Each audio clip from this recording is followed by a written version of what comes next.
त्याबद्दल सर्वांची दिलगिरी व्यक्त करते। आदरणीय सन्माननीय व्यासपीठ, तालुक्यातील अनेक गावातून आलेले सर्व ग्रामस्थ, माझे पती सयाजीराजे मोहिते, एक सर्वसामान्य कुटुंबातील व्यक्ती, शेतकरी कुटुंबातील व्यक्ती, गेल्या 20 वर्षापासून समाजकारण करत असताना आपली राजकारणाची आवड जोपासली आणि तळागाळातील लोकांशी नाळ जोडून ठेवण्याचं काम त्यांनी त्यांच्या जीवनामध्ये केलं।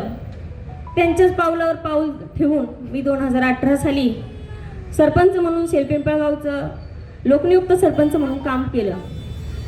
पंचायत समितीच्या निवडणुका जाहीर झाल्या, आरक्षण जाहीर झालं आणि उभं राहायचं नाही राहायचं या मानसिकतेत असताना आमदार साहेब आणि विजूभाऊ यांचा खूप आग्रह होता, नाही तुम्ही उभं राहायचं म्हणून, आणि त्यांच्या आग्रहाखातर मी ही उमेदवारी स्वीकारली आणि आज तुमच्या समोर सभापती म्हणून या ठिकाणी उभी आहे। त्याबद्दल मी आमदार साहेब असतील, विजूभाऊ असतील, उद्धव बाळासाहेब ठाकरे, सेनेचे सर्व पदाधिकारी असतील, यांचं मनापासून आभार व्यक्त करते, ऋण व्यक्त करते।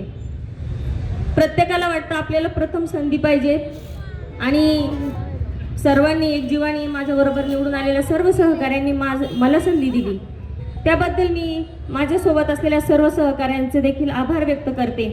आणि प्रत्येकाला संधी मिळेपर्यंत आम्ही सर्वजण सोबत असू, सर्वांना संधी दिली जाईल असं आमदार साहेबांनी सांगितले आणि त्यांचा शब्द आम्ही सर्वजण मिळून पाळणार आहोत। त्याचप्रमाणे माझ्या मतदारसंघातील माझ्या मायबाप जनतेने देखील माझ्यावर खूप प्रेम केलं, भरभरून आशीर्वाद दिले। नातेवाईक मंडळींनी सुद्धा खूप काम केलं, जीवाचं रान केलं, आपल्यातलं कोणीतरी पुढे जाते या भावनेने त्यांनी सुद्धा खूप कष्ट घेतले। आमदार साहेब माझ्याकडे खूप मोठी अशी कार्यकर्त्यांची फळी नाहीये, परंतु जे कोणी आहेत ते माझे जीवाभावाचे आहेत आणि त्यांच्या जीवावर आम्ही गेल्या 20 वर्षापासून आम्ही दोन्ही उभं इथं काम करत आहोत आणि त्या सर्व माझ्या जीवाभावा सहकाऱ्यांचं मी या ठिकाणी आभार व्यक्त करते। त्याचप्रमाणे जिल्हा परिषदेला निवडून आलेले जे सर्व सदस्य आहेत त्यांना देखील त्यांच्या राजकीय वाटचालीसाठी खूप खूप शुभेच्छा देते आणि भविष्यामध्ये काम करत असताना, या तालुक्याला न्याय देत असताना, या सभापतीच्या खुर्चीला न्याय देत असताना आमदार साहेबांच्या मार्गदर्शनाखाली जिल्हा परिषदेला निवडून आलेले, त्याचप्रमाणे पराभूत झालेले जे काही पदाधिकारी असतील तर त्या सर्वांच्या मार्गदर्शनाखाली काम केलं जाईल अशा प्रकारचा शब्द देते।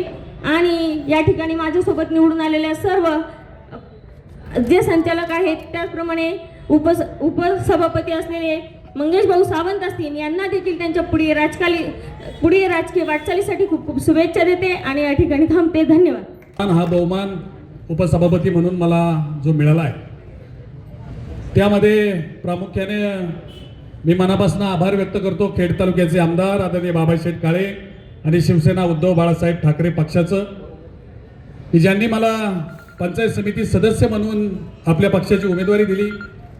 काळूज पंचायत समितीतील प्रत्येक मतदाराचा मी आभार व्यक्त करेल की त्यांच्या मतावर मी मोठ्या मताधिक्याने विजयी झालो आणि हे माझ्याबरोबर आलेले जे 9 सदस्य आहेत विजयी, त्यांच्याही मनापासून आभार व्यक्त करतो। एकमुखी पाठिंबा त्यांनी मला उपसभापती म्हणून दिला आणि त्यांच्या आपणा सर्वांच्या साक्षीनं आमदार साहेबांच्या सहकार्यानं, आबांच्या सहकार्यानं मी आज उपसभापती म्हणून या ठिकाणी निवडून आलेलो आहे। आमदार साहेब सभापती आणि उपसभापती पदाची निवडणूक झालेली आहे। 7 विरुद्ध 9 मताने सभापती आणि उपसभापती आपले निवडून आलेले आहेत। तुम्ही जो सार्थ विश्वास आमच्यावरती टाकलेला आहे त्या विश्वासाला कुठेही भविष्यामध्ये तडा न जाता तुम्ही जो कार्यकाल आमच्यासाठी ठरवून दिलेला आहे त्या कार्यकालाच्या 1 दिवस अगोदर आमचे राजीनामे तुमच्या हातामध्ये दिलेले असतील। हा बहुमान असतो आणि बहुमान हा वाटल्यानंतर वाढतो आणि तुम्ही जो आमच्या ताटात हा बहुमान दिलेला आहे, हा बहुमानाचा कुठलाही अनादर आमच्यासारख्या छोट्या कार्यकर्त्याच्या माध्यमातून होणार नाही।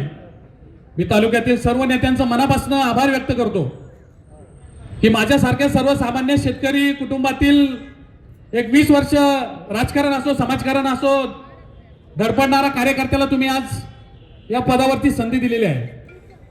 आमच्या शिरोली गावाला तालुक्याचं नेतृत्व करण्याची पहिल्यांदा संधी मिळालेली आहे उपसभापती म्हणून विजूभाऊ। पंचायत समिती सदस्य म्हणून देखणे साहेबांनी काम केलं, त्यानंतर 40 वर्षांनी शिरोली गावाला संधी मिळाली आणि आई जाकमेतेच्या आशीर्वादानं मोठ्या मताधिक्यानं माझ्यासारखा सर्वसामान्य कार्यकर्ता या तालुक्याच्या पंचायत समितीमध्ये निवडून आलेला आहे. मला मनापासून आमदार साहेबांना सांगावंसं वाटतं, आमदार साहेब तुम्ही जेव्हापासून निवडून आलात तेव्हापासून 97-97 या तालुक्याला लकी नंबर ठरलेला आहे. मला सांगावंसं वाटतं आपली निवडणूक 7 तारखेला होती आणि निकाल 9 तारखेला लागलेला आहे. म्हणजे 97 हा आमच्यासाठी लकी आहे. विजू भाऊ तुम्ही जसे निवडून आलात, तुम्ही जसे लकी ठरलात, पण तुमच्यापेक्षाही 2 पटीने जास्त आम्ही दोघं लकी ठरलेलो आहे. आज 9 तारीख आहे आणि निवडून आलेले सुद्धा सदस्य 9 आहेत. म्हणजेच तालुक्याला जो लकी आकडा ठरलेला आहे हा 97-97 आहे. मी मनापासून आमदार बाबासाहेब काळे यांचं मनापासून अभिनंदन करतो, आभार मानतो की त्यांनी आम्हाला संधी दिलेली आहे. मला संजू भाऊंचाही मनापासून आभार व्यक्त करायचे आहेत. तुम्ही किंग मेकर आमचे झालेत, तुम्ही नसतं तर काहीच नव्हतं. म्हणून मी मनापासून तुमचे आभार व्यक्त करतो. आता आमदार साहेबांच्या नेतृत्वाखाली मार्केट यार्ड आपल्या ताब्यात आहे, पंचायत समिती आपल्या ताब्यात आलेली आहे.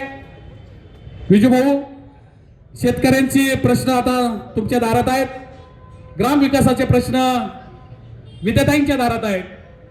आपण सर्वांनी आता 3-3.5 वर्ष कुठलीही निवडणूक नाही, तालुक्याचं काम करत असताना असं काम करून दाखवू की आदरणीय बाबासाहेब काळे यांनी जो आमच्यावर सार्थ विश्वास ठेवला त्या विश्वासाला कुठेही तडा जाणार नाही असं काम येणाऱ्या काळामध्ये आम्ही करून दाखवू अशी ग्वाही या ठिकाणी देतो. आणि आपण जी मला संधी दिली त्या दिलेल्या संधीबद्दल मी सर्वांचा आभार व्यक्त करतो आणि थांबतो. रामकृष्ण हरी.